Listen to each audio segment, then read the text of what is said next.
Itinatago ito ng malalaking kumpanya ng TV. Isang lata lang, lahat ng channel mabubuksan. Alam mo ba na maaari mong mapanood ang iyong mga paboritong TV channel nang hindi gumagastos ng malaki sa isang digital antenna? Tama, gamit lamang ang ilang simpleng materyales na malamang ay mayroon ka na sa iyong bahay. Makakagawa ka ng DIY digital antenna na siguradong magugulat ka sa bisa nito. Isipin mo na lang, makakapanood ka ng malinaw at walang interference na mga programa nang hindi na kailangan gumastos pa sa mamahaling kagamitan. Ang lata ng soft drinks na kadalasang gawa sa aluminyo o aluminum alloy ay isang napakahusay na konduktor ng kuryente.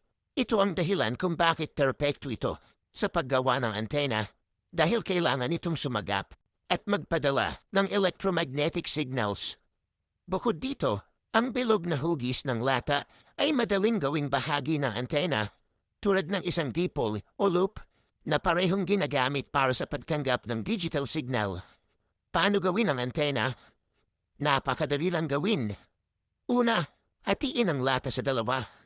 Gamit ang metal cutter, puputulin natin ang makapal na bahagi habang ang mga gilid naman ay maaaring hiwain gamit ang cutter.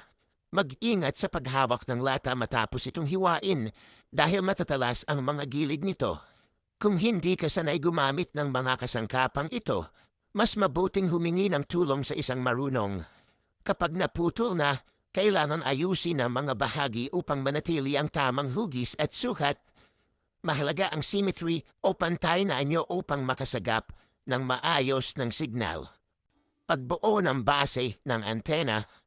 Para sa katawan ng antena, maaaring ipako ang 2 piraso ng kahoy upang gawing suporta. Kapag handa na, ididikit natin ang 2 piraso ng lata sa magkabilang gilid ng istruktura. Siguraduhin nakahanay ang mga ito. Paano i-connect ang mga wires? Ngayon, kunin natin ang copper wire. Balatan ng mga dulo nito upang lumitaw ang kable at magkaroon ng mas maayos na koneksyon. Itatali natin ito sa loob ng antena gamit ang electrical tape. Mag-ingat na huwag masugatan sa matatalas na gilid ng aluminyo.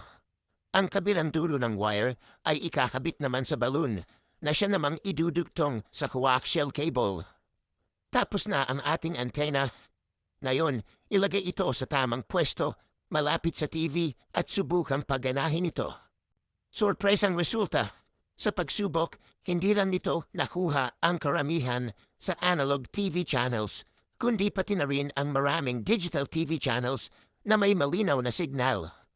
Kung gusto mo pang palakasin ang signal, maaari mong ilagay ang antena sa labas ng bahay. Mas maraming open space, mas mahusay ang pagtanggap ng signal. Dahil napakadali nitong gawin at matibay ang mga materyales, hindi mo kailangang mag-alala sa mabilisang pagsasaayos kung sakaling masira.